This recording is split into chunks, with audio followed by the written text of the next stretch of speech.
release last night, the WNBA PA, the Players Union, they're crashing out. They're crashing out, and they look less and less professional by the moment. Fans are recognizing this. There are things that they cannot keep this from getting personal. Timing may be the most frustrating part of this entire dispute. The WNBA has just secured new media rights deals with ESPN, Amazon Prime, and other platforms that will significantly increase revenue starting in 2026. These deals could triple or even quadruple annual media income. That's transformative money. That's a kind of revenue that could finally push the league toward profitability. But here's the problem. That money hasn't arrived yet. Ownership is negotiating based on projections, not profit statements. After nearly 30 years of underwriting losses, caution is not irrational. It's inevitable. If the players had waited until 2027, after 2 full seasons under the new media deals, the leverage would look completely different. They would have concrete financial data. They could point to real profits and say, this is what the league made. We deserve our share. That argument would be far stronger and far harder to dismiss. Instead, they are trying to lock in revenue sharing before anyone knows whether there will be meaningful revenue to share. From ownership's perspective, that feels premature and risky. From the outside, it feels like a missed strategic opportunity. This is why so many observers are calling this negotiation mismanaged rather than unjust. The players' goals aren't unreasonable in the long term. The timing and execution, however, have undermined their position. Labor negotiations are not just about what you ask for, but when you ask for it and how you frame it. Right now, the league is on the verge of its most financially promising era. Whether the players will benefit from that growth or damage it before it fully arrives depends entirely on how quickly this standoff recalibrates toward realism and restraint. This was their statement, quote, you may be like, Rhodes, you got glasses on. Yeah, because they released this statement with this tiny-ass writing on it. I don't think, no, that doesn't do anything for increasing image size like that. So, at midnight, the 2020 WNBA WNBPA collective bargaining agreement will expire. Despite demonstrating our willingness to compromise in order to get a deal done, the WNBA and its teams have failed to meet us at the table with the same spirit and seriousness. To understand why this negotiation has become so contentious, you have to look at the actual proposals. Ownership has offered substantial increases across the board. Average salaries would more than double under the proposed framework. Maximum contracts would rise dramatically. Rookie-scale deals would see significant boosts. By standard labor negotiation benchmarks, this is not a lowball offer, especially for a league that has never posted an annual profit. The sticking point is revenue sharing. The players are pushing for a 50-50 split of gross revenue, similar to what NBA and NFL players receive. On paper, that sounds fair. In practice, it ignores a crucial distinction. Those leagues are massively profitable. After expenses, there is still enormous surplus revenue to divide. The WNBA does not operate that way. It runs at a loss every year. NBA subsidies cover those losses. Asking for a fixed percentage of gross revenue in a loss-making league effectively means asking ownership to increase its losses as the league grows. That's not revenue sharing, it's loss sharing. This is where economic reality collides with aspiration. Players are right to want a future where they share directly in the league's success. But that future requires the league to actually become profitable first. You cannot divide profits that don't exist. Ownership's hesitation is not about denying players value. It's about avoiding a structure that locks in escalating losses without clarity on long-term sustainability. From their perspective, committing to a rigid revenue split before profitability is proven is reckless. This disconnect is at the core of the stalemate. The players are negotiating as if the league is already where it hopes to be. Ownership is negotiating based on where the league actually is. The Caitlin Clark boom, they care about that kind of shit. But actual sports fans don't. Not only do they not care, they don't want to hear about it. So, let's keep going here. Players care deeply about their fans, take pride in honoring that loyalty every time they take the court. The league's tactics harm current and future players and marginalize the very people who show up for the game in communities across the country. This misguided approach will not work. In the face of the league and team's actions, players remain undeterred, unafraid. That single statement perfectly captures how badly these negotiations have gone off the rails. The WNBA Players Association released what may be one of the most poorly calibrated labor statements in modern sports, and the backlash was immediate and unforgiving. Fans who just weeks ago were firmly in the players' corner have now shifted their support toward ownership. In a labor dispute that is a catastrophic reversal, public sympathy is usually the union's greatest asset, especially in a league that depends heavily on goodwill, perception, and long-term belief in its future. Losing that support signals that something fundamental has gone wrong. The heart of the issue is tone.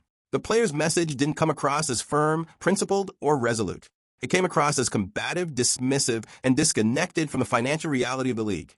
Instead of reinforcing the idea that players were fighting for sustainability and fairness, it painted a picture of entitlement and escalation. Fans weren't reacting to the demand for better pay. They were reacting to how that demand was framed. In labor negotiations, messaging matters almost as much as numbers. The WNBA does not operate in a vacuum. It is a league that has never turned an annual profit and has survived for nearly 3 decades because ownership, largely backed by the NBA, continued to believe in its long-term potential. When players speak as though that context doesn't matter, they risk alienating the very audience whose support indirectly funds their salaries. The most damaging aspect of the statement wasn't what it asked for, but what it implied. It suggested that compromise itself was unacceptable, that disagreement equaled injustice, and that ownership's concerns were inherently illegitimate. For fans watching from the outside, that framing felt extreme. Instead of a negotiation between two sides trying to find common ground, it looked like an ultimatum. Once that perception takes hold, momentum shifts fast. Labor disputes are rarely decided solely at the bargaining table. They are shaped by public opinion, media narratives, and the patience of investors. In this case, the Players Association managed to weaken its own position by misjudging how its words would land beyond its inner circle. Secure a transformational new CBA, this agreement must include a salary system tied to a meaningful share of the revenue that would not exist without player labor, mandate professional working conditions, and require protections that honor players who built the league and set the next generation up for success. Make no mistake, pay equity is non-optional, and progress is long overdue. We urge the league and its teams to meet this moment. The players have already and will continue to do. The contrast between the two official statements made the situation even worse. The Players Association released a lengthy, emotionally charged manifesto filled with language typically reserved for political movements rather than business negotiations. Phrases like pay equity is not optional, regressive provisions, and accusations that owners were running out the clock framed the dispute as a moral battle rather than a financial one. Meanwhile, the league responded with a brief, restrained statement, less than a quarter of the length. It focused on growth, sustainability, and a commitment to raising player salaries in a responsible way. No accusations, no moral grandstanding, just business. Fans noticed immediately. Across comment sections, social media, and sports forums, the reaction was strikingly consistent. People who had started out sympathetic to the players began saying things like, I support fair pay, but this union sounds impossible to work with. That shift is devastating in a league where public goodwill directly impacts revenue, sponsorships, and media attention. This wasn't about whose numbers were right. It was about who sounded credible. One side sounded like it was trying to win an argument. The other sounded like it was trying to run a league. In negotiations, credibility is currency. Once you lose it, every demand is scrutinized more harshly.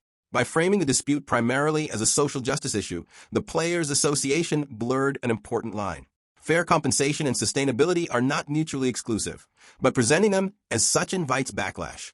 Fans understand that leagues must be financially viable to survive. Ignoring that reality makes demands feel detached from the economics that actually govern professional sports. In short, the messaging gap became a credibility gap. And once that gap formed, ownership gained an enormous advantage without having to change a single number in their offer. I mean, people are like team owner at this point. I mean, they have made them. If it's amazing that WNBA players made themselves feel even more insufferable than prior. That's amazing to me. That's even possible. A lot of people. Insane statement from the PA. There we go. Right there. Second comment. Insufferable players union. Their statements are as nasty and uncouth as their attitude. It's wild.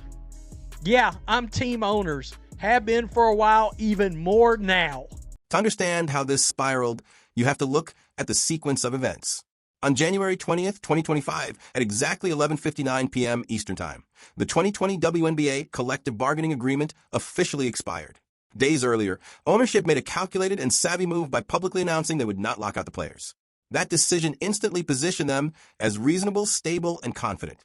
It signaled to fans, sponsors, and media partners that the league was committed to continuity rather than confrontation. That was the moment for the Players Association to match professionalism with professionalism. Instead, they chose spectacle. Setting up an inflatable protest right outside the NBA store in New York may have been intended as a classic labor symbol.